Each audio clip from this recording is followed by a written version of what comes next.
Assalamualaikum warahmatullahi wabarakatuh. Salam guru penggerak. Berjumpa kembali di percakapan pasca observasi bersama saya Sri Yanti, guru penggerak angkatan 10 dari UPT SPF SD Negeri 10 1920 Silebo-Lebo, Kecamatan Kutalimbaru, Kabupaten Deli Serdang. Saya masih ditemani oleh Ibu Nina Bibina sebagai guru yang telah diobservasi pada kegiatan supervisi akademik. Dan saya pun ditemani juga oleh Ibu Dian Sapitri Dewi Harahap sebagai pengajar praktik pada pendidikan guru penggerak angkatan 10. Assalamualaikum Ibu. Waalaikumsalam warahmatullahi wabarakatuh. Selamat siang Ibu Nina. Selamat siang, Bu. Bagaimana kabarnya Ibu Dewi? Alhamdulillah baik. Ibu Nina gimana kabarnya? Sama saya juga sehat dan baik. Alhamdulillah kabar baik kita semua ya Bu. Assalamualaikum warahmatullahi wabarakatuh. Salam guru penggerak. Berjumpa kembali di percakapan pasca observasi bersama saya Sri Yanti, calon guru penggerak angkatan 10 dari UPT SPF SD Negeri 10 1920 Silebo-Lebo, Kecamatan Kutalimbaru, Kabupaten Deli Serdang. Saat ini saya masih ditemani oleh rekan saya Ibu Nina Bibina sebagai guru yang telah diobservasi pada kegiatan supervisi akademik. Selamat pagi Bu Nina. Selamat pagi, Bu. Bagaimana kabarnya hari ini Bu? Kabar baik, Bu. Oke Bu. Di percakapan pasca observasi ini saya akan mengajukan beberapa pertanyaan terkait dengan jalannya proses kelas yang telah Ibu lakukan dengan tujuan untuk mengevaluasi sejauh mana proses pembelajaran yang sudah Ibu lakukan. Untuk pertanyaan pertama nih ya Bu, bagaimana nih perasaan Ibu terkait dengan jalannya kegiatan observasi kelas yang sudah berjalan? Ya, karena belum terbiasa ya, Bu. Mungkin saya merasa tegang awalnya, tapi pada akhirnya bisa diatasi. Oke, akhirnya bisa berjalan dengan baik ya Bu.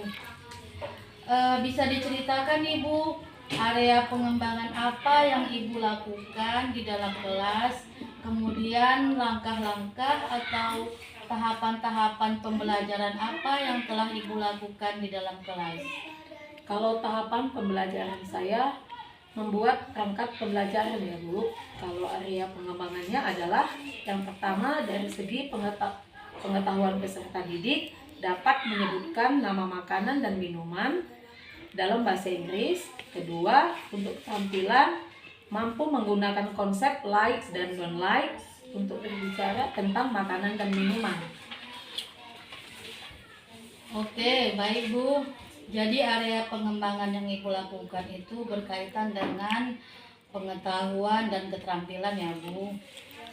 Nah, menurut Ibu, sejauh mana area pengembangan yang sudah Ibu sampaikan tadi, apakah sudah berhasil dilakukan di dalam kelas atau belum Bu? Hasilnya berjalan dengan baik, Bu, namun masih ada kekurangan.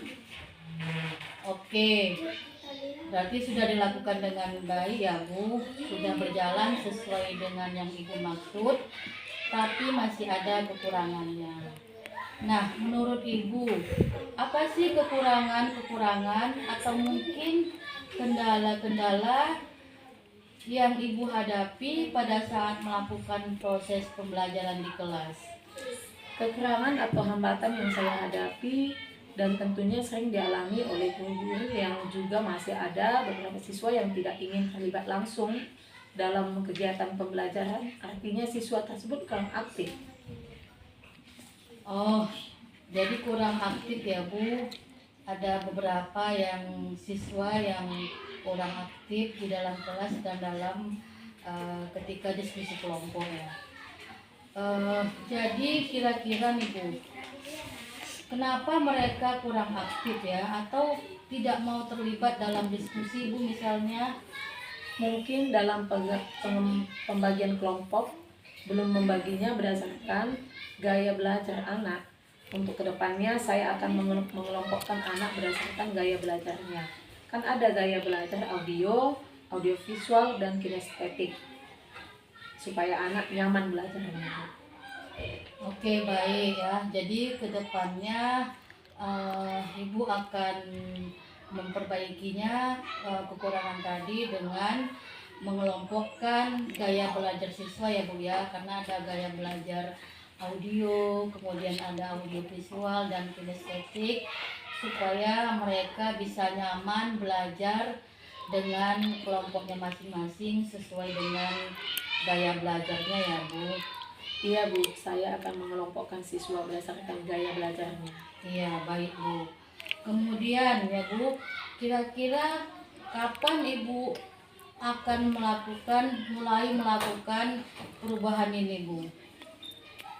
Untuk waktunya belum bisa dipastikan, tapi saya akan mengusahakannya dalam waktu dekat Bu. Oke, baik Ibu. Ibu akan berusaha melakukannya dalam waktu dekat. Mudah-mudahan apa yang sudah Ibu rencanakan nantinya bisa terrealisasi dengan baik ya. Saya akan menunggu kabar baik dari Ibu. Baik Ibu, terima kasih atas waktunya. Demikian tadi percakapan pasca observasi ini. Terima kasih atas waktu Ibu ya Bu. Sama-sama Bu. Ya. Ibu, selanjutnya saya beri kesempatan kepada Ibu Dian Sapitri Dewi Harahap sebagai pengajar praktik untuk memberikan umpan balik atau tanggapan-tanggapan terkait dengan jalannya kegiatan percakapan pasca observasi atau mungkin kegiatan observasi di kelas. Silakan Ibu Dewi. Terima kasih kepada Ibu Sulianti sebagai CGP di Angkatan 10 Pendidikan Guru Penggerak yang tahun ini. Juga terima kasih kepada Ibu Bu Nina ya, yang sudah bersedia menjadi rekan dari Bu Sri untuk yang diobservasi ya. Nah, saya sudah melihat hasil video observasi, observasi dan kita melakukan pasca observasinya.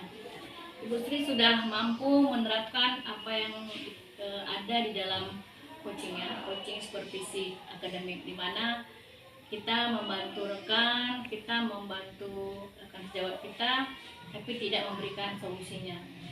Ibu Sri sudah mampu membuat percakapan dua arah yang jelas, rekan sejawat yang lebih banyak berbicara, bukan Ibu Sri yang banyak berbicara. Sudah mampu mendengarkan, mengulang dan merangkum perkataan dari rekan sejawatnya, dan membuat pertanyaan yang digunakan sebagai pertanyaan penggali atau pemantik. Berarti praktek coaching yang dilakukan oleh Ibu Sri sudah baik. Jadi pasca observasinya sudah berjalan dengan baik, di mana pada pra observasi, pra supervisi sudah mendiskusikan, terus sudah menanyakan, ya kan? Sudah juga mencari kompetensi apa saja yang spesifik. Di observasi sudah mencatat yang terlihat dan terdengar pada saat teman sejawat mengajar, dan memberikan asumsi terhadap apa yang disampaikan rekan sejawat. Dan pada pasca sudah menanyakan apa yang sudah dilakukan saat mengajar, dan dari indikator ketercapaian pengembangan yang diinginkan. Kerja dari saya lihat sudah bagus, sudah terlaksana dengan baik. Semoga kedepannya ini nggak hanya saat praktek bisa kita pakai sehari-hari. Mungkin kita melihat rekan yang sedang kesulitan, kita bisa mempraktikkan praktek supervisi ini, proses supervisi ini dengan tidak memberikan solusi, tapi membantu dia mengeluarkan permasalahannya dan mencari solusinya sendiri. Kita hanya menjadi pendengar yang baik, mengarahkan dan memantiknya. Itu aja Bu Sri, Bu Nina, semoga kedepannya lebih baik lagi dalam kolaborasi kita ini dengan rekan-rekan yang lain. Terima kasih. Ya, baik Ibu, terima kasih banyak Ibu atas umpan baliknya dan tanggapan-tanggapannya atas kegiatan pasca supervisi atau pasca kegiatan observasi ya Bu ya. Baik Bu, akhirnya rangkaian kegiatan supervisi akademik yang dimulai dari